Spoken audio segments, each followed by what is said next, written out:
Everybody's focused on wearables. Yeah. Zucks is focused on injectables. That's all I'm saying. Yeah. That is Web 4.0. And that is where he's thinking. But he's got everybody worried about Web 3 and Metaverse, blah, blah, blah. He's like, oh, fuck that. He's like, this is just a concept for me. Yeah. It's injectables. Yeah. I like that. And I've already started investing in injectables. Yeah.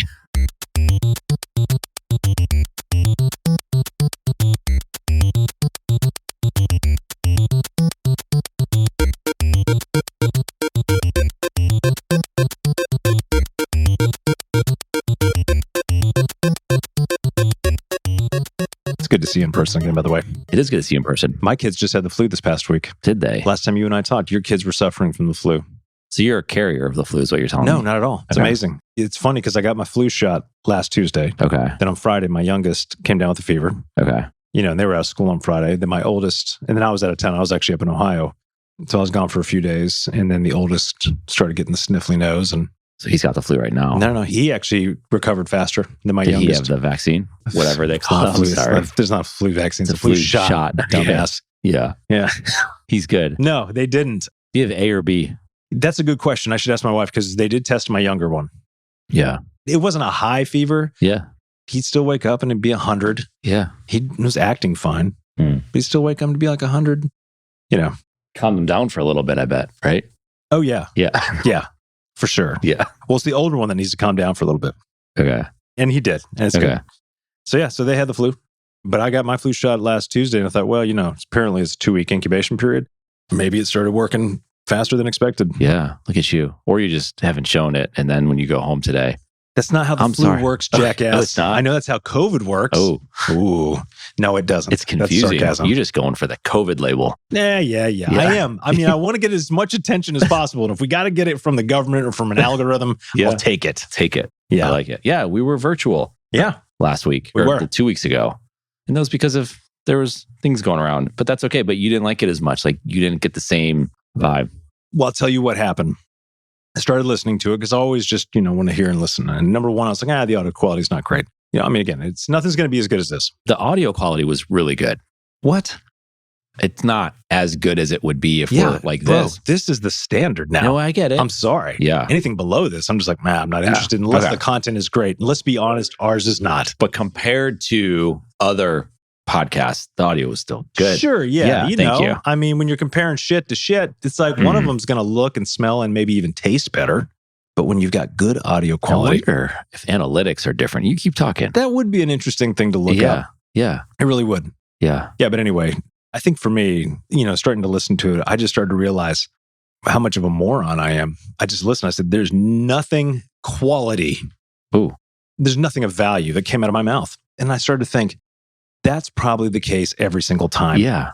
And that's why I like the audio quality so much, is it covers all that up. It's kind of like if you're hanging drywall. You ever hung drywall before?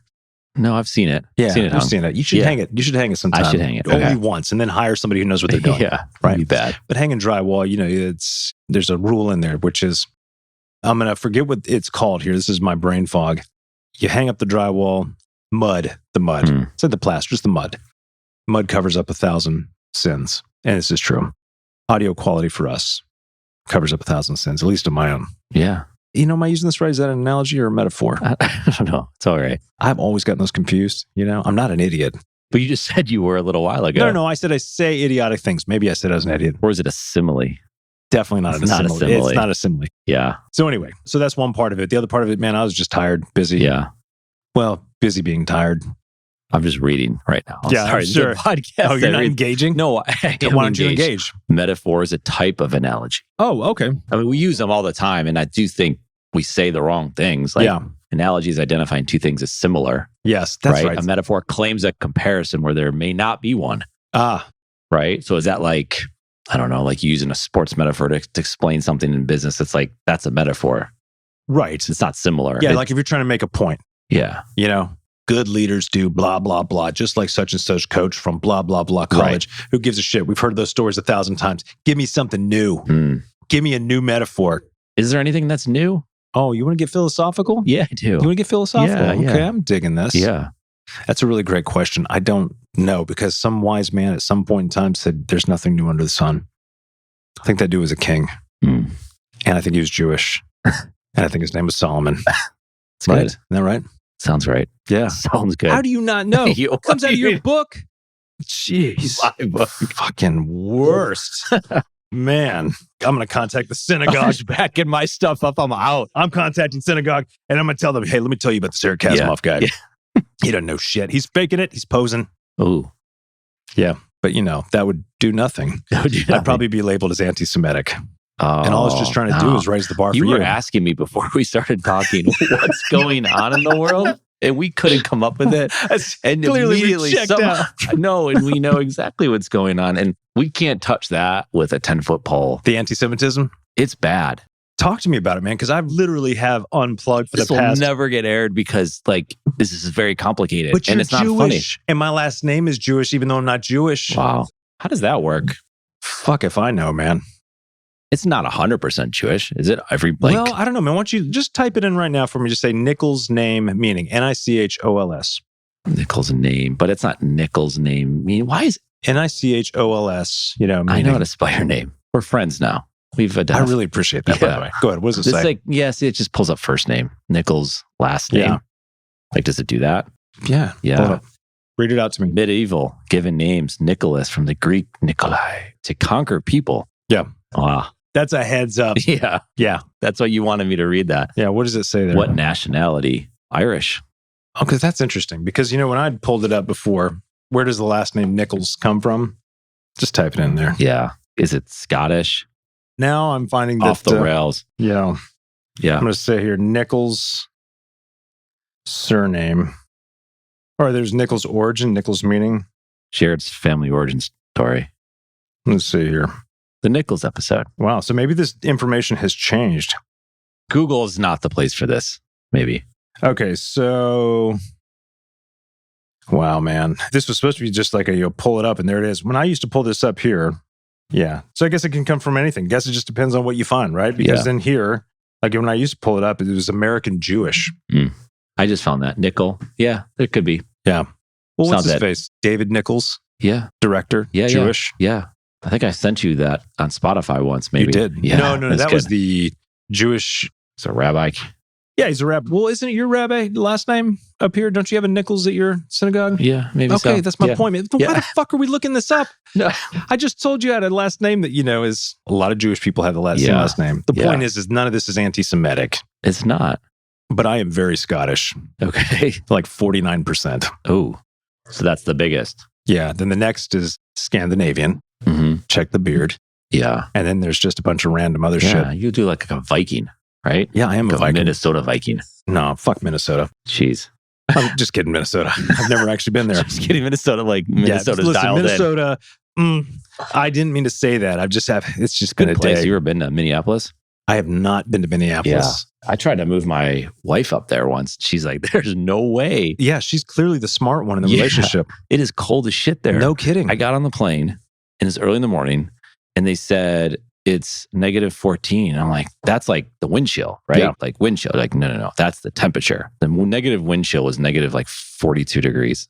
No shit. You couldn't show any skin. And they had that downtown where you don't leave. You don't go outside. You enter and you never leave. Like, they don't go out there. Yeah. It was that cold. Based on that, where you can't show any skin, do you know who would love Minneapolis? Oh my God. Yeah. The Taliban. Yeah. They'd fucking love it. Yeah. But it's very Scandinavian. Well, of Isn't it? course. Yeah. That's why they're called the Vikings. Yeah. That's where a lot of them went and settled. Yeah. Super nice people. Very healthy. They do go outdoors a lot though. Of because, course. This is funny. Good outdoors. Yeah.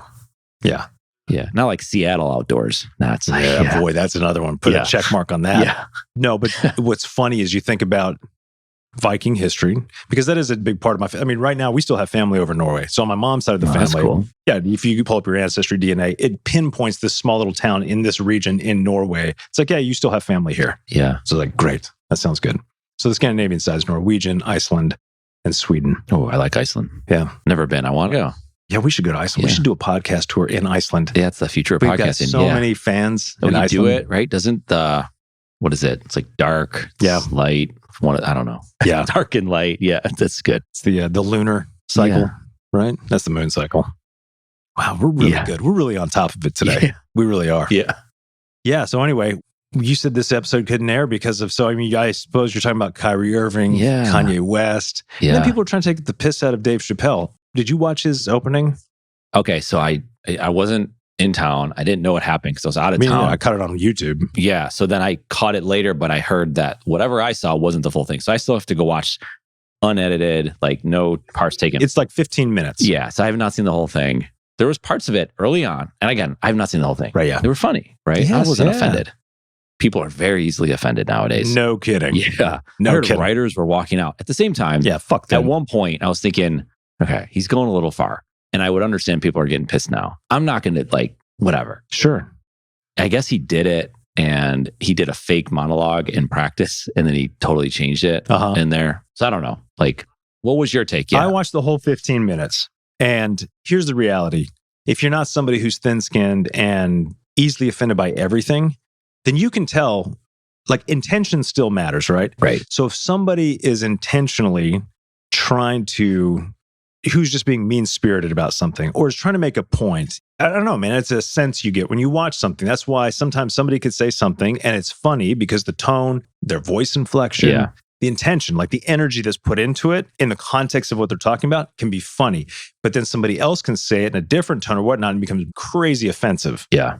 Because context matters. Right. Intention matters. Yeah.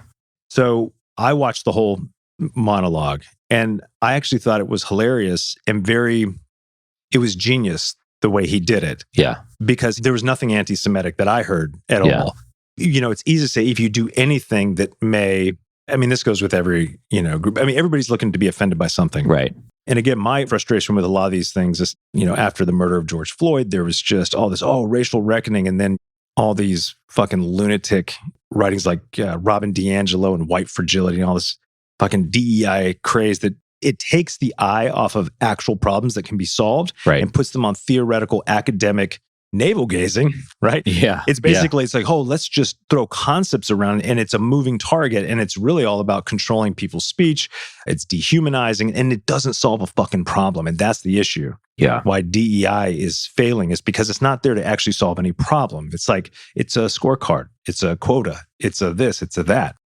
And it's, to me, I'm always, anything that takes away from dignity and respect for every human being, regardless of their race, gender identity, sexuality, and so on, to me is just not worth my time.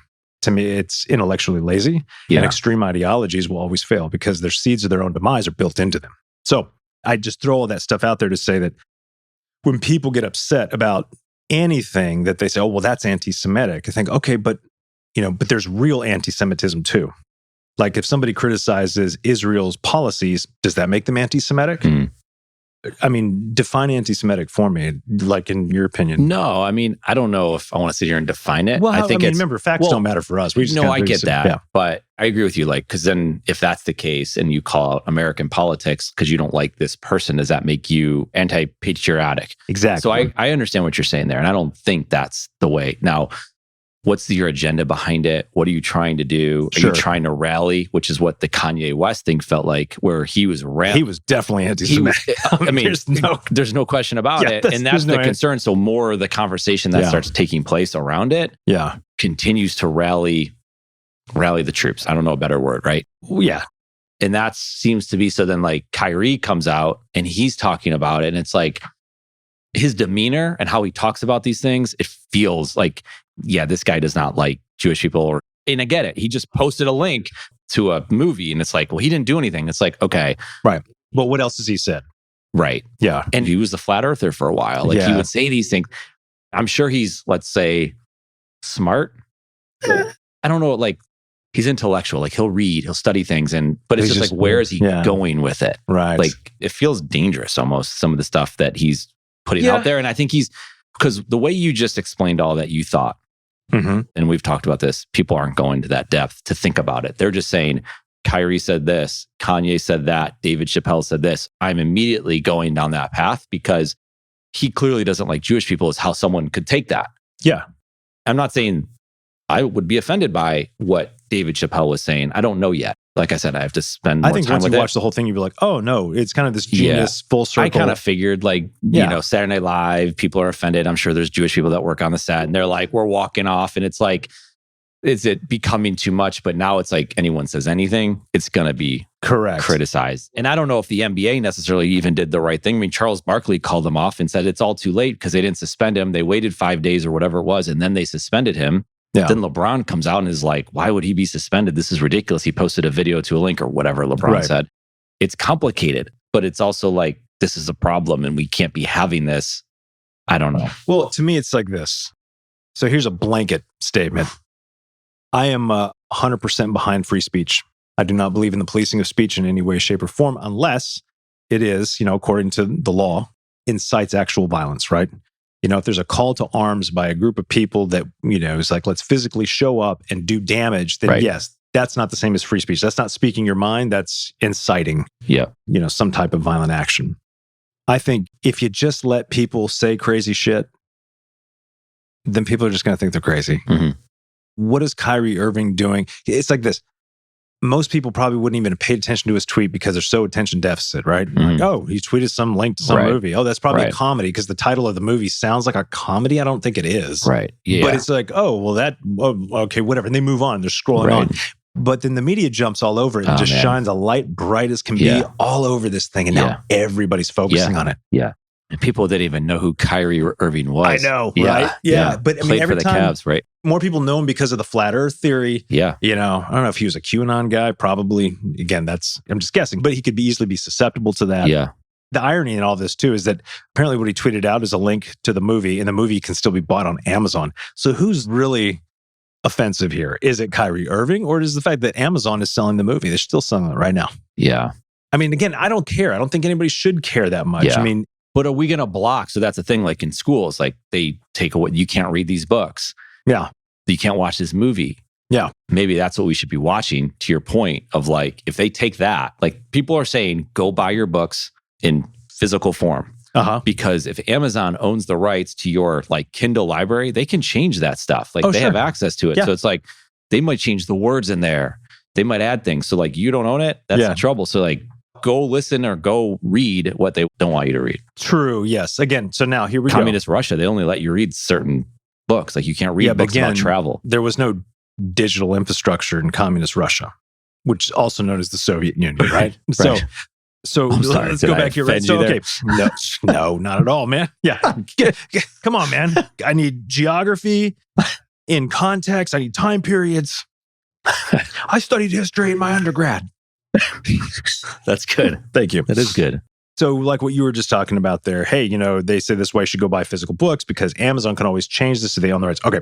Yes, theoretically. But this is also how good conspiracy theories get started. Sure. Right? Yeah. Because the first question I would say is, why the fuck would Amazon give two shits about changing up your kids' school books? They wouldn't, right? Yeah.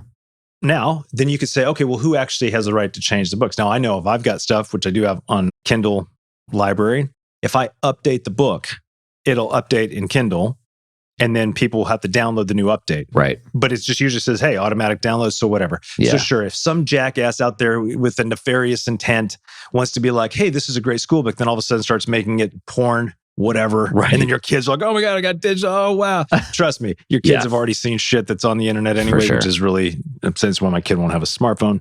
Well, you're right. Like your kid might not have a smartphone, but his friend does. That's right. And he can just turn it over to my kid. Like, well, my kid doesn't use TikTok. Like, well, I'm sorry to say, but at school they're using TikTok. My kid, yeah. Now my kid's seen things that he shouldn't have seen. And I think these things are very extreme thoughts of like, what can Amazon do and all that. Right. And it's like almost, well, they can sell it because maybe we could learn something by watching it. We don't have to sit there and be like, oh, that. But I guess that's what people are worried about, that a lot of people won't think for themselves. So they'll watch the movie, they'll hear Kyrie speak, and they'll take whatever they say to say, he's right. I must go act on this. Like that's like the... But did you hear what you just said? Yeah. These people are afraid that people won't think for themselves. So basically what they're saying is, so we need to do the thinking for them. Correct. That's dangerous. Can't win this fight. No, you cannot. I'm not talking about you. I'm just saying anybody who's trying to police speech or... For sure. In the whole like misinformation board that it was like, oh, that got shut down. No, it didn't. It got rolled into DHS. They're just calling it something else. Yeah. To me, it's if government and tech companies are working hand in hand to police or squash speech, all you're doing is elevating bad speech. You're driving it into something else. And I mean, let's just face it, America was founded by a bunch of rebels and religious fanatics and criminals. That's kind of what has made us resilient and obnoxious. I mean, the good and the bad and everything else. The more you try to put on Americans and tell them they can't do, it's just like our natural instinct is like, well, fuck you. I think I'm going to do that. Right. Oh, you're going to outlaw heroin? Give me a needle. Yeah. Right? Yeah. Yeah. Maybe that's an extreme. Yeah. That's a bad It'd metaphor. be nice if we could watch, listen, like people voice their opinion and we can talk about it without, because it's like we talked about Netflix, people walking out on Netflix.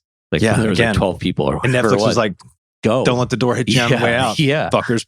Profit is what we're actually concerned about. Right. It's also why this whole DEI thing is more of it's corporate virtue signaling. Just ask anybody, like, what is the solid practical end goal? Like, how will we know we're successful in DEI initiatives?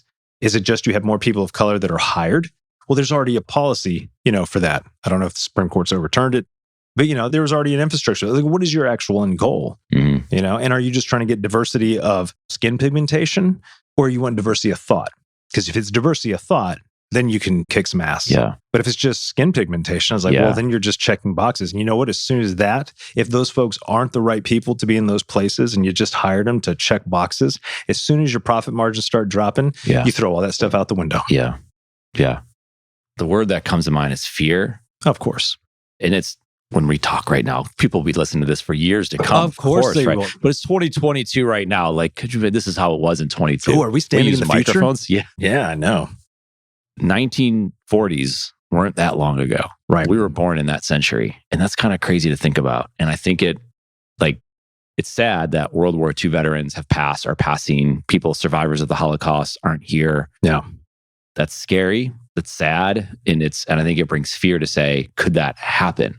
And so when these conversations start happening, it reminds people of the stories they've heard and how things started. I don't think they're necessarily saying it's going to happen again. It's just, I can't believe these things are being said. I'm living to see a day when people are using these platforms to rally people in whatever way. Yeah. Like even just to spew hate, to make judgment before they know anything. Like, have you had a conversation? Do you understand what that's about? It's like, did this culture or this background have it worse? Like Dave Chappelle had that whole skit about who had it worse. Is he like, the only person that could go to toe with me is a Jewish person? And they'll bring up Egypt. Like Egypt, we went way back. And it's funny, but it's also like, I think when these things come out, there's fear and they can't believe that these conversations are happening again. And it's very delicate because Jewish people have been through a lot, just like any person's been through. Like I would say, you don't understand what that is? Well, read a book about it. Go talk to someone. Go talk to a family member. Like you're saying, like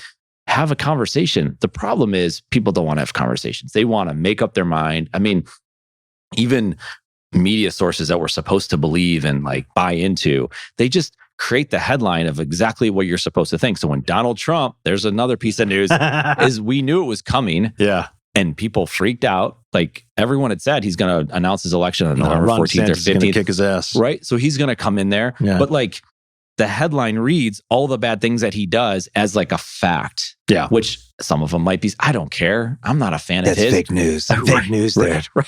But it's like NPR comes out and drops their facts on it. And it's like, that's what you're supposed to think. Not gone off, I veered off a little bit, but I think it goes back to no different than it is different.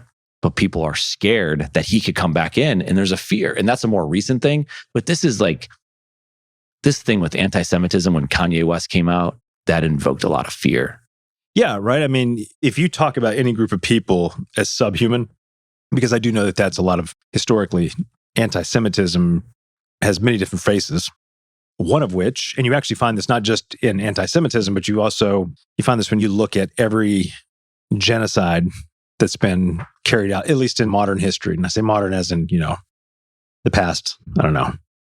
Gosh, I don't even know. It's several hundred years, right? Yeah. So you're just kind of taking everything in aggregate. But I mean, mostly, modern is really more, since the time that we actually have propaganda and things like that we can really piece together, how did this thing end up happening? But one key characteristic is there is a dehumanizing of that group of people by another group of people. And it's not just by one person, it's usually by a group of folks that are in power. And they will talk about that other group in such a way that it justifies the actions of violence you can absolutely look at the Holocaust. Just look at all the rhetoric and the propaganda leading up to that. I mean, Hitler didn't get democratically elected because he came in and said, I want to kill all the Jews. No, Right. he was coming in on an economic agenda because they had been devastated after World War I and just the condition that the country was in. And it was, opportune. I mean, that guy spent time in jail for trying to overthrow the government, to try to have a coup. You know that? Yeah. Yeah, Hitler went to jail. And then that's where he wrote his book. And then he, came out and just, it was all timing. He was democratically elected. But there was never a question about his views about Jews. Like all that stuff was there. Yeah. Now, did he ever say, hey, and what we need to do is we need to exterminate them? No. But that is what happened because it just slowly seeps in. And in particular, what's his face? Goebbels. I say, great documentary. It's interesting to watch, but it's also hard to watch at times too. But it's all about Goebbels and the propaganda machine that he created. And you start to get into the mind of this guy. And he was the most anti-Semitic. I mean, this guy was, he hated the Jews for various things he blamed them for his father, I think, losing his business, whatever. I mean, they were an easy target, right? And so you start to get into the mind of what this guy was thinking. You're like, shit, it's a certain way of believing, but that idea that they're not human then starts to be able to justify actions taking, that they're not human. So we treat them like animals. Mm-hmm. And we can wipe out animals because sometimes animals can become a pest. Mm-hmm. It's the same thing in Rwanda, Hutus and the Tutsis. Go back and you listen to the propaganda that was starting right before that genocide. They were referred to as cockroaches. Yeah. It's easy to kill a cockroach. It's not easy to kill another human. Right. And that's the thing. So anytime there becomes this dehumanization of another group of people, and especially a group of people that have a historical dehumanization being put on them, like the Jews, yeah, you do have to walk a fine line. Right. But if you get offended by every little thing that is any kind of to me, it's always blown my mind if somebody says something against Israel that all of a sudden they're anti-Semitic. I'm like, first of all, if anti-Semitism, and again, I could be wrong here, is against Jewish people, right? Or the Jewish faith, or people, how do you define that? Right. How many people, if you look at the religious ideologies in Israel, the last time I checked, the vast majority of them are atheist. That's to say that also you're talking about a country, or you're talking about a religious group, a group of people that are ethnically identified. Well, where do you go with that conversation? And Exactly. you bring the Palestinians involved with it, right? And the history of it. All of a sudden it can get very cultural. It can get very religious. Yeah. Yeah. Well, what ends up happening with this is if you say something against Israelis or Israel and you have representatives in the Israeli government, maybe they're pushing policies that you're against, but those Israeli citizens happen to be Arab. There's 11% of the population is Arab. There's some that are represented in the Israeli parliament. An Arab Israeli, and you say something against them, does that make you anti-Semitic? No, right? It just gets down to this. So to me, it's if everything is anti-Semitic, then the stuff that really is gets just thrown out with the stuff that really isn't. Yeah. That's to me is where it's just why this stuff gets my goat so much. Like the overreaction. The overreaction. Every little thing. I'm like, the important shit gets ignored. Yeah. There's one part where not you, but you don't get to decide how someone interprets and takes it. And I think 100%. That's an important thing. So if someone is offended, so let's say a writer for the Saturday Night Live walks out and is deeply offended by, I think then he's offended by it. Sure, that's their right. That's their right. And then there's people in his, on that were maybe not as offended, but also have the same beliefs, let's say. They're like, I don't care. I'm good. Yeah. I think he meant, like you said, he's just trying to he spread the news in a fun way and trying to realign people. Who knows? Yeah. But if someone's offended by it, that's their experience with how that happened. But it's the whole thing with if we're always offended by words, there's this whole thing. I'll share this. I'm going to copy this. This is from the book that we've talked about, The Coddling of the American Mind. Yes, love that. And he talks about if you're always hurt by all these words, words are violence. And you're hurt. But silence is violence. Right. Yeah. Yeah. So it's you will be, that's the Stoic belief is you will be offended if you allow yourself to be offended. Correct. So it's is that the strong thing to do? Or can you somehow, we're having a conversation about it. I feel like this is the best thing we can do about it. For sure. For us. Now someone else might have another way of doing it and dealing with it. Yeah. I think the conversations are important to continue having the conversations about it, but you can't be offended by the different words. At the same time, if you are offended and that's how you want to take it and deal with it, then they should be allowed to do that too. Absolutely. Yeah. I totally agree. I think you have the right to be offensive and the right to be offended. Yeah. But it's when all of a sudden you're like, now, because I am offended, we have to overblow my offense. Nobody punched you in the fucking face. Yeah. Okay. So you just got your feelings hurt. Not you, obviously. I mean, that does happen in our podcast. But like you said, is you walk that line of, okay, what are we doing? Because then the LA freeway and all these places talk about how people should think about the Jewish people, right? And that's a problem. What is So this is posted like, I don't know exactly where, I think maybe in California on the freeway. How big has this gotten? I mean, it was pretty big. That was Kanye stuff. Okay, so he bought a billboard. I don't know who did it or people that are most likely, like somehow supporting him. That's the whole thing. Like this guy ran for president of the United States. I get it. Maybe it was a joke, but he was on the ballot. He's mentally ill. No, but he's like legit mentally ill. Right? Yeah. So you hear people talk about it and like they watch and they listen. They're like, he's like people who know that stuff. The thing I'd be interested to see is how many people, if there's a way to figure this out, are actually influenced by the crazy shit that Kanye says. Do you remember when we talked about this before about the whole Amazon die-in? Yeah. And it's like, it made national news. It was what, like, it wasn't a lot of not people. even 20 people. Yeah. But when you put the zoom lens on it, it looks like it was a lot more. Yeah. And guess what? It didn't do anything. Yeah. Because they were getting offended by something. See, that's the thing. You can be offended by something. But when you're like, well, now I need to draw attention to myself because I got my feelings hurt and everybody needs to accommodate my thin skin and feelings. Yeah. This is not anti-Semitism. In these situations, it's just a joke. Yeah. And it's a distraction. And it's a distraction not only from just your day-to-day life, but it's a distraction from something that is actually real, like real trans violence where people are getting fucking killed, right?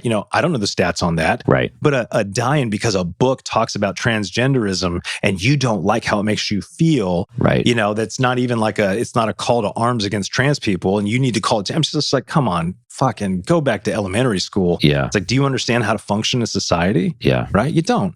Yeah. It's that to me as a distraction. But then when that becomes highlighted, then actual problems, actual violence, actual things that need to be corrected, guess what?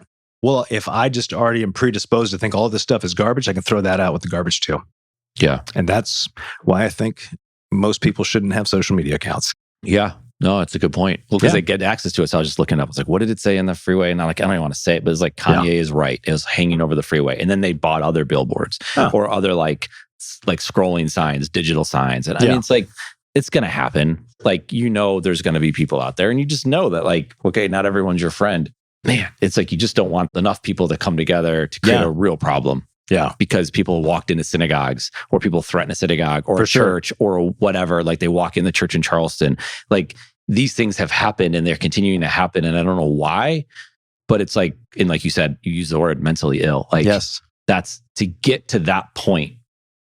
Like you have to go to some of the darkest places that an individual could go. And you can't even comprehend what that would be like. No, not at all. I mean, again, I think it's also a symptom of loneliness and, isolation. I had a conversation this week and it was a documentary called Medicating Normal. It's talking the overprescription of depression and medicine. And there's this girl and she was talking about how she would go pick up her niece at school. Yeah. And she's so excited and she loves kids. And then she's like thinking of like, what if something terrible happened to these kids and all these things, right? And she didn't want to think this way. Right. But she's talking about it. And then she was like putting herself in like, what if she did it? And she had no intention. And like, she's like terrified of like how she got to that place. But it's these medicines, she's benzodiazepine. Oh yeah. And it's like, and then she's coming off of it and like, just that's dangerous. gone. Yeah. Like that can kill you. Yeah. Yeah. Oh yeah. That was what Jordan Peterson was on and he was coming off of it. And they're like, there's such a strict way to come off of it. And even that is still dangerous.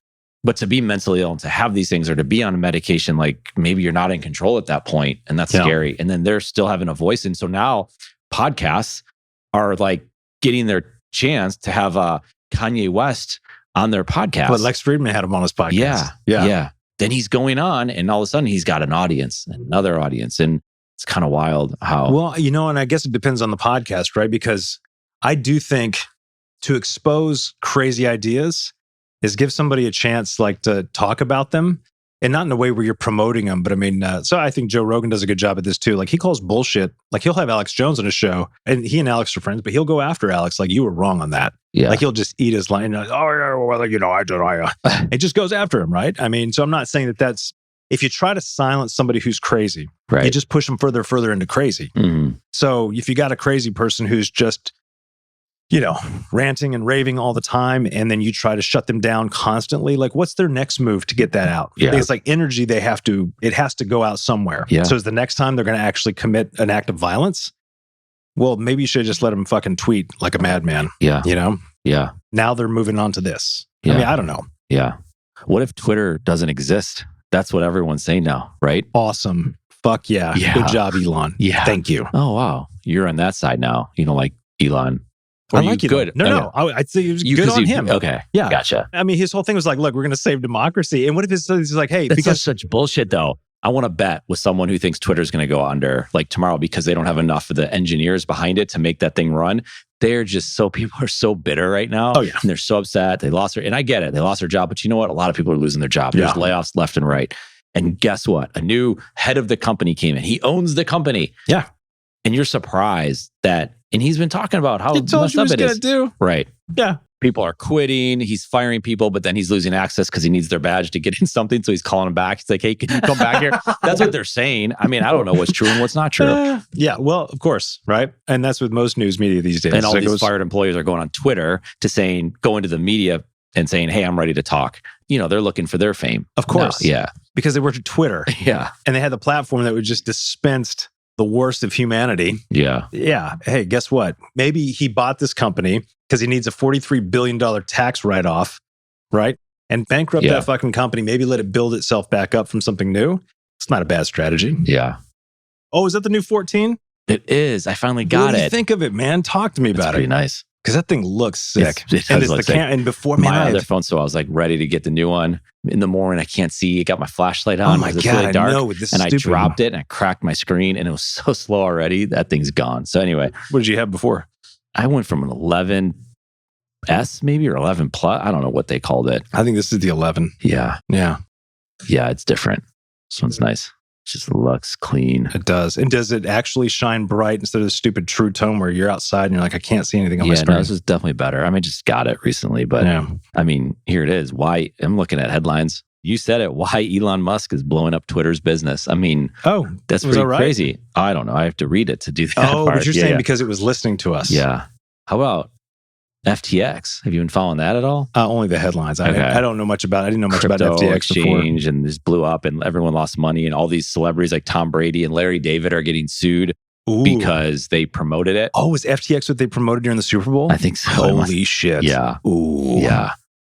Yeah. So it's not doing well. So now people who had money there, it's gone. You know what? I'd like to find out like who's saying what about what is Gary Vee because he was all in on crypto. And I don't think this means crypto's over. I don't either. Could we say like early days, money, gold?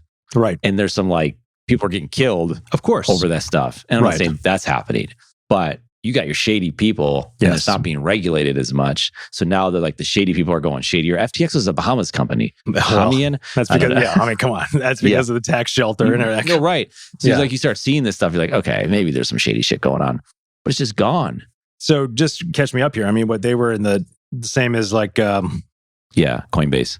Okay, like they're considered a competitor. Gotcha. So if you had an account there, you don't anymore. Fuck it. Jeez, right? Wow. That's bad. Yeah, so here's, man. But I think this is also part of the problem with a lot of these crypto exchanges. It's crypto, when you go back to the way it's designed to be decentralized. They are trying to make it the same as a centralized currency by having these exchanges and making it available for everybody. It's a fucking Ponzi scheme, man. It's like, Bitcoin, crypto, it's not something we just say, oh, well, great, here we go. I've got this. We just throw some numbers up there. I mean, there's a process to all of that, and there's a limited amount. And, the minute you try and it's confusing, or centralize it, you're going against its very nature. I think they get to some point, like, on how it could work, but we're certainly not there yet. And it's very confusing. But like the whole concept behind utility of an NFT, right? Which exchange on Ethereum I still blockchain. think there's a lot of potential. But like NFTs as like a piece of art, like that could be weird. But if you own it and I can have the rights behind it, but it's not just art anymore, it's your house, it's your insurance policy. Like, why is a life insurance policy held at the insurance carrier of like, what if I didn't know you had that policy, but what if I could go look to see? But then there's confusion there because then it's open source and so everyone can see it. I don't know if it's open source, but like, then I know if I kill you and I'm the beneficiary of it, I get that money. You wouldn't know. Yeah. But I guess the idea is the utility behind that doesn't have to be called an NFT. And what's an NFT? It's a non-fungible token. What does that mean? It's like, that's just the way, like going to a concert. Yeah. Like it could be so much more easier because when there's fake tickets, it's like, no. This is my ticket. Yep. It says it right here. There's no disputing that. Do you know the only way to make this thing 100% foolproof? Well, there's no way to make it 100% foolproof. Right.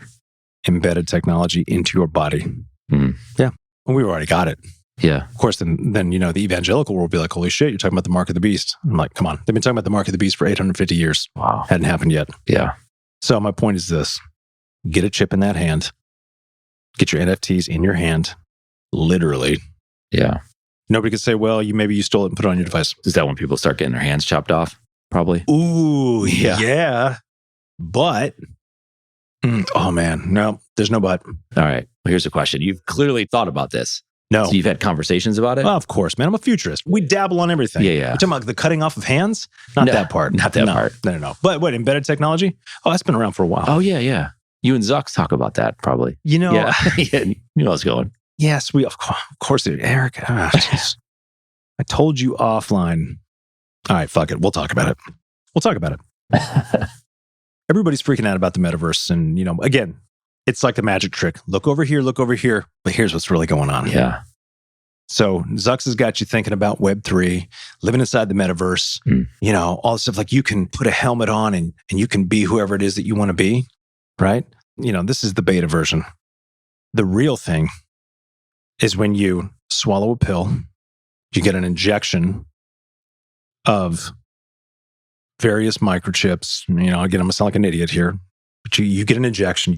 He was telling me about this. It was hard to understand. He's using a lot of like tech babble. I just didn't understand. But I nodded my head like it did because I don't want him to think I'm an idiot. Yeah. And I do know he listens to this podcast, so we probably should edit that part out. Yeah. Otherwise, it blows my cover. But basically, you have a bunch of stuff injected into you that lines up with who you are. It knows everything about you. It's got your DNA, thanks to Ancestry DNA, right? We got all that stuff in a database. It all gets into your system. And then he's got one that you don't have to wear anything on the outside. Some of these, maybe they're nanobots, they're chips, right? And they're floating through your circulation, your system, and they can communicate with you. So imagine right now if you say, hey, Siri, like Siri doesn't even pop up because Siri's the worst. But if I said, hey, Siri, and then inside my body, like, hey, Siri, I'm feeling kind of sad. And then all of a sudden, like a certain chemical is released inside my body and I'm feeling kind of glad. It's like, hey, Siri, you know what? I want to step into the metaverse. No, it's too much work for me to go grab a helmet and to put it on my head. Yeah. But if Siri goes, no problem, I got this, and all of a sudden just hijacks the mainframe here, you know what I'm talking about? Yeah. Gets into the brain because there's microchips all over the brain. Boom. That's Zuck's plan. Everybody's focused on wearables. Yeah. Zucks is focused on injectables. That's all I'm saying. Yeah. That is Web 4.0. And that is where he's thinking. But he's got everybody worried about Web 3 and metaverse, blah, blah, blah. He's like, oh, fuck that. He's like, this is just a concept for me. Yeah. It's injectables. Yeah. I like that. And I've already started investing in injectables. Yeah. Can he hold off the board and the people that are like wanting answers, the quarterly, right? Like you got to come out with your numbers. Can he hold them off long enough? The vast majority of that company. He could say, look, this is all for, I appreciate your opinion. So he's willing for that stock to get clobbered for the next years. What does he really lose? Yeah. When you got that much money, even if you lose like half of it, you're still richer than everybody else. Yeah. He's fine. Yeah. He's good. Okay. Yeah. Yeah.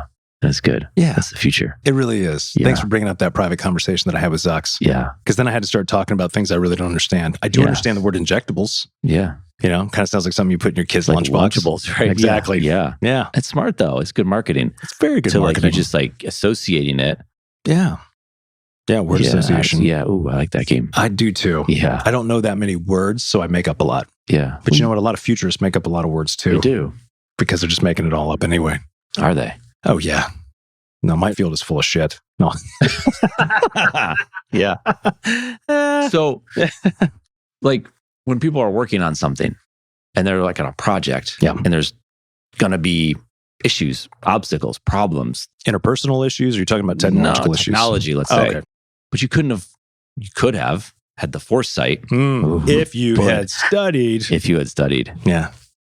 Like, how do you help people? How do you help companies with that part? Like, you have someone who's running tech, right? Yeah.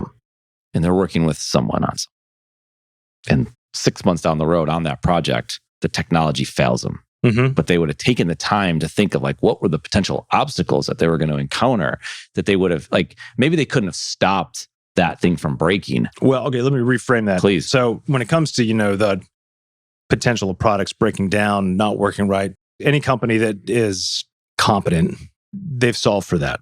They expect it to break down. It's built into it. Absolutely. That's why we have so many updates all the time.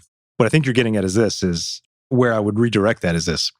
product developers are not thinking about the full implications that the products they develop will have on society as a whole. This is where foresight comes in. So my line of work is really to better understand how things that we have today are going to impact various facets of society, right? Yeah. So a product developer is going to focus on the product. So I always look at it like this. It's about original intent and the end user or the original audience that it was intended for. That's where most product developers and companies think. Okay. They think to themselves, okay, well, if I'm working in AI and I'm making a product that is an AI-specific product, then I'm focused primarily on AI and what else is going on in that realm, and then who the end user is going to be for this product. I'm focusing solely on them. The easiest example, one I use over and over and over again, is Facebook, right? The original intent was to take the physical Facebook, because that was actually a thing. Yeah. I was thinking about Facebook when you were talking. To take that thing and make it digital, a hot or not competitor, right? That's what it was. And it was primarily targeted at Ivy League school kids. That's it, Ivy League college kids. It rolled out and it was successful in that realm. And then shortly after, it was rolled out to college students in all kinds of colleges, not just Ivy League. And then it rolled out to the general public. And in the span of time, the first 6 years of it being live, by year 6, 2009, you got the Arab Spring. And Facebook is the number one tool used to organize and overthrow a 30-plus year dictatorship in the Middle East. Now that's where foresight comes in. Foresight is looking at, hey, wow, you're going to have a lot of people, you're not just looking at, a bunch of college kids are connecting and finding out who's dating who and who thinks who is hot and what. You start to look at the potential of the technology and how it can affect multiple facets of society. So one question might be, hey, how might this technology here, just seeing its, possibilities, how might this impact, government? How might this impact elections? You start asking those kinds of questions. Then you start to see, well, there's the potential. That's how you also use foresight to say, I'm going to invest in something that would help support this, or that most people will be trying to catch up to when they start to see how quickly it can impact this particular part of society. You're already there. Or if you're thinking, I want to make sure that that doesn't happen, you start putting your time, energy, and effort into creating a counter future that works against that, whether it's maybe legislation or some type of mass messaging campaign that starts to sow the seeds of discontent around a certain type of technology, even though its impact in that potential way is not there yet. You are sowing distrust in that technology because of what it could potentially do without, revealing exactly what you think it's going to do. And then as it gets a little bit closer to that possibility, and people are talking about it a little more like, oh man, this thing might be used to manipulate elections, right? Which is, people still today feel like, oh, Russia, manipulated the elections and Trump was in cahoots. It's like, that's actually been disproven multiple times by multiple agencies and groups and investigations, but that narrative is still strong out there. And even if it didn't happen this time, the fear of it happening again, or fear of it happening for the first time in a certain way, means that people are freaked out and they don't trust it, right? So if you put some type of program or policy in place, think about how much faster it will be adopted by lawmakers and accepted by the general public if you've been sowing those seeds of mistrust in that technology for 10 years, 5 years prior to it actually having the potential to do what you're afraid it's going to do. Yeah. That's what foresight does. You're not waiting for it to happen. You're anticipating as one possibility among many, and you're making small incremental investments to shape the future in the direction you want it to be shaped in. Did all that make sense? It or did. I bore you to death? It did. No, it was good. It was good. I was just letting you talk. It felt good, right? It did. You blacked out a little bit. I did. I was possessed by something. Okay. Thank God I didn't say anything anti-Semitic. Yeah. So. Wow. Just always bring it back. I'm just telling you, man. Yeah, there's something. It's just like not words you throw around, right? What if the word anti-Semitic just became offensive? Now that's something interesting. It kind of feels it. Does it? Yeah. Well, seriously, tell me why. I don't know. Talk to me. I mean, so this you sip your coffee. Yeah, I'll sip my coffee. You talk. I want to hear. Yeah. I think it just brings out thoughts of something like that's going on around here, and you just don't like that. You don't want that. No. You don't want that around you. No, of course not. Get shit out of here. So I just used it kind of in a joking, lighthearted way. Yeah. I apologize if I upset you. Yeah. So I like that. So that's how you can't judge someone else's experience with something. Well, I don't think the way something is received, I'm not in control of that. Yeah. Right? Just as the person receiving is not in control of the way I intended to say it.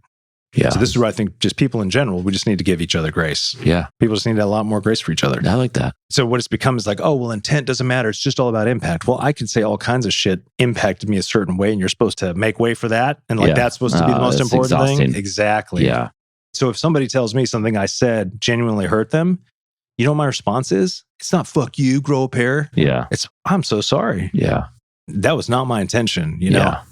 Yeah. Thanks for telling me. I appreciate that. And I'll keep that up here and I'll know better next time. Yeah. That's humanity, right? That's my DEI policy. Treat every human being, and I got this from my buddy Paul, with dignity and respect, regardless of race, color, sexual orientation, all the various identities. That's not happening right now. No, of course not. No. Just go drive your car for a few minutes and you'll feel some wrath. Like, what is going on out there? Yeah. All good. But you can't. No, I would never pull that. I know. No way. It's just bad though. Like every time I go and it's like someone's tailing you, someone's cutting you up, and you got to let it go. See, I'm not having that problem. I'm wondering, it's because you're in a Tesla. I wonder if it's because you're in a Tesla. Could be. Holy shit. New conspiracy theory. I know, because my son feels it too. But it's one of those things. Yeah. We just posted this. It's from a podcast from a while ago. I talked to this guy and don't be an amateur at life.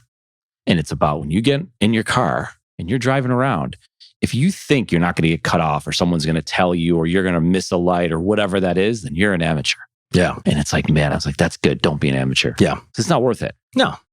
It's not worth it. I do want to know when someone makes that through that light, what they did with that is extra 10 seconds, 2 minutes, 5 minutes. What did they do? Was it worth it? Was it worth it? Was it worth it? Probably not. Like maybe they saved the world, right? Yeah. Jack Bauer did some stuff, right? That's awesome. Maybe. They deserve it. Totally. That's like, maybe they had to rush to the hospital. I don't know. So you just got to like let it go. That's true. Maybe they weren't a bad person altogether.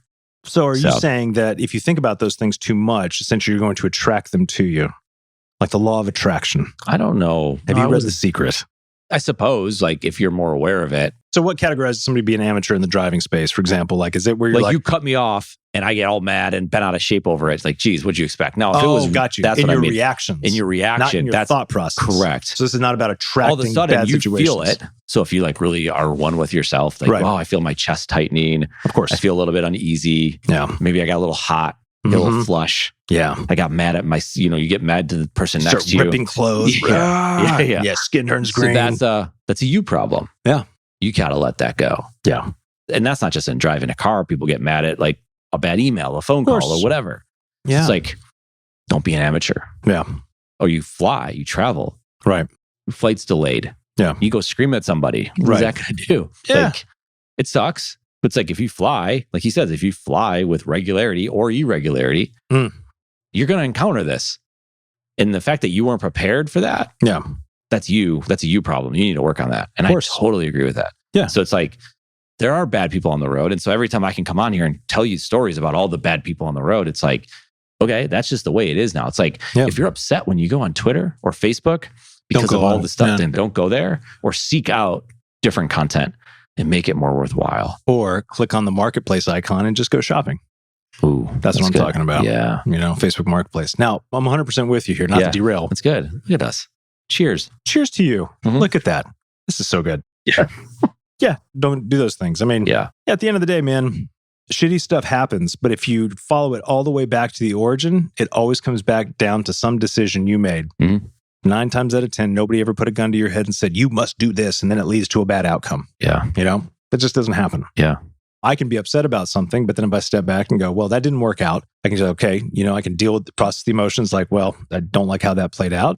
But then I always have to step back and say, but I got myself into the situation. Yeah. It was my choice. Yeah. I decided to pursue this. Nobody forced me to do it. Yeah. But on that note, I'm talking about bad drivers. And I'm probably just going to undo everything I just said. Okay. What is the epitome of bad driving in North Carolina? We're going to throw South Carolina in there too, but it's really North Carolina. What's the epitome of it? Of bad driving? Like it's something that's almost unique to the Carolinas. Okay. Speeding in and out, swerving out of lanes, like not even knowing that you're doing it. Perhaps. Like I know most people would complain about 77 and going up and down 77. Well, I'm not talking about the roads and how they're done. No, I get that, but I think people, I don't know what bad driving necessarily. Some bad driving might be considered good driving. That's just super aggressive, like over the top, unnecessary driving. Yeah, so you're talking about running lights and stuff like that. Yeah, I don't know. Like you have an answer for this. Clearly. I do. There is a very clear answer. Very leading question. This is not an ambiguous. Not even leading. This is just like I want to get to your answer, but I'm not letting you. Did you get the study guide I sent you? That's the question I have. In the Carolinas, this drives me crazy. No pun intended. I've not seen this in any other state. People will get in the fast lane and they will sit there. and they won't get the fuck out of the way. And I'm not saying like, oh, right up on their ass and they will get out of the way. I mean, just basic courtesy. Yeah, that's right. So the weaving in and out of traffic is because people are having to pass on the right. Yeah. Which is very dangerous. Yeah. It's because some dipshit. Yeah. No, you're sorry, right. I'm getting mad. It's okay. They're just sitting there. I'm like, are you not paying attention? And I'll gently like flash my lights like, hey, we used to do that in Germany. That was like, okay, that's a you normal flash. thing. Yeah. And they move over. Respect. Totally. Yeah. You just say, look, I'm not trying to ride your ass. And I be a didn't see jerk. you come there. Yeah. Yeah. Totally. Yeah. Hey, just letting you know. Yeah. And then you got a lot of the people in North Carolina will just sit there behind them forever going 10 under the speed limit. You're right. I'm thinking, this is insanity. This is dangerous. Yeah. Drives me nuts. Compare that to everybody talks about how bad Atlanta traffic is. But you know what? In Atlanta, they get the fuck out of the way. Yeah. Traffic moves. It flows. Like, wow. It does. I mean, let's say it's overcrowded, but when it's moving. And it's like, it's rotating. That's right. Nobody's sitting there like, oh, I'm not paying attention. If you're in Atlanta and you're hanging out in that fast lane, you are going to have some people get right up on your bumper, lay on that horn. So Southern hospitality is out the window down there. Yeah, you're right. You're 100% right. That is it. And I knew that. And I'm glad you said it because it is frustrating. And it is a problem. It is. Because then people are passing and then you have people merging lanes at the same time. And very dangerous. Yeah. And then they can't see and then they decide to move and then they can't see you because, I tell you what. Yeah, it makes you want to go drive, doesn't it? Totally does. Yeah. I'll tell you the other thing is you'll see this sometimes too. And it's usually coming up behind you somewhere. It's like two cars that are clearly pissed at each other. Yeah. And they are booking like it's a 70 mile an hour speed limit and they're cracking 100. Oh, yeah. And they're whipping in and out of traffic. And it's like one's moving and the other one, and you're just thinking, all right, I need to get the fuck out of the way. Yeah. Because that can end up bad. Oh, yeah. Real bad. But then once they get past you, you're like, morbid curiosity says, follow them. Let's go see how, but not too close. Let's go see how this turns out. Yeah. I don't think it's going to turn out well. No. That is wild that people are like fighting in their cars, but they're not fighting and they're just racing. Do you know where I see it the most? Right out here off of this exit. Oh, yeah. Getting on 45. Yeah, 45 is bad. Right out here. Yeah.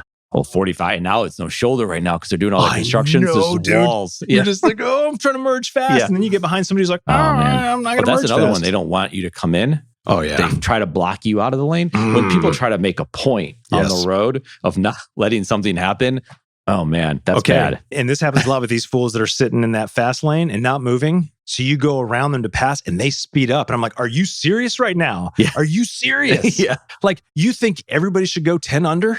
It's like, oh, clearly you have a gas pedal because you just sped up like a lot. And especially if there's like a small window for you to get around. And it's just like, you're going like, hey, all right, if you're not going to move, I'm going to have to go around you. Yeah. And you're not even being a jerk about it. And you pull over and then all of a sudden you're like, why am I having to go 10 miles an hour faster to get around this person who's going 10 under the speed limit? It's like, oh, because that asshole just sped up. Right. I see that all the time. Because they're whatever that is and them raised up. Yeah. Just basically, they see that as a challenge. I know. I'm like, I'm not trying to challenge you, man. Yeah. And you know what? Some days you don't just feel like driving and you just feel like going slower, maybe. Totally. You just want to drive. Do it in the right lane. Yeah, absolutely. Do it in the right lane. Yeah. I'm not in a rush. I'm enjoying the day. Yeah. It's called a Sunday driver. Yeah. I like that. What are you doing this Sunday? Yeah. This is good. This is hitting on the whole saving thing. This is some real saves. People listen to this, I think they become better drivers. I think so is too. saving. I think people listen to this while they're the physical driving. world or the metaverse. Either way. We got to create an online course for driving. Oh, I like that. You get no certification from it. I think if you think of the outcome, like forget the outcome. Think of the outcome of like, if I run this light, because I've seen this a lot. There's a part on Independence somewhere. And I've seen people run this light. And what's so funny is seconds later, I don't even know where it is. Maybe it's not Independence. They're at the next light. Yeah. Ray Road does that a lot. Oh, yeah. They rush this light, major intersection. Yep. Just to get to the small intersection that's already red, that you're going to see them there in 10 seconds and you're right next to them. And so I think if like, where is this going to get me? I've been in that situation where, so it's probably somebody who's hanging out in that left-hand lane. Yeah. And I have to get around them and I'm a little frustrated. I'm like, oh, and I don't drive by and I'm like, ugh. Now, if they're like actually trying to speed up and block me, I do look over and I'm like, really? And they're just like, yeah. I'm like, oh my God, the passive aggressiveness. Wow, look at that. You're getting like head's a little red. No, that's because I've got a fever. I have a fever. Oh, you do? No, do I don't have a fever. I don't have the flu. I'm good, man. Yeah, there have been several times actually where I have sped up to get through something only to immediately realize I haven't really made much headway. I've just raced to the next red light. Right. I've been there before, but I'm self-aware enough to know like that was a dumbass move. Yeah. Didn't really Don't do that the next time. I felt good. You learned. Well, I didn't really. Okay. I observed and I recognized and I was like, that's familiar. I feel that Yeah. I feel that a You lot. ever see the person that's like beyond following the rules, like to a T, doing everything, like even going below and like super, super safe, like below a red light. Like, and I'm like, are you serious? They did everything. It's because they were asleep at the wheel the whole time. And all of a sudden they're like, oh, they woke I'm up. awake I now. mean, that's just like, come on. If you're going to break the rules, just do it all the time. Seriously, start swerving, you know? Yeah. Because you couldn't have expected that. No. Like this person was doing everything right. You know, they got their hand out the window. No, they don't do that. But you did hit on this one thing here. In Charlotte, it's very specific intersections. This one down here. Province Road. For sure. Yeah. Ray Road, Independence, some of these here. If the light turns green, always, I give it like 2 to 3 seconds before I move from the first one. Because inevitably, some jackass, even though it's been red, is going to still come flying through that intersection. It happens all the time. You pointed that out, but it is absolutely true. Yeah. I've never seen that anywhere else. Scary. Yeah. It's not good. No, it's not good at all. It's not. This is good, man. In case you haven't noticed, we love podcasts. In fact, we love building podcasts, everything from development to production. Because of all that, we're building a one-of-a-kind podcast network. If you have a podcast or looking to launch a new podcast, then we should talk. You can message me on Twitter at Eric_Kaz or hit us up any way that works for you. Let's talk about your podcast joining this one-of-a-kind podcast network.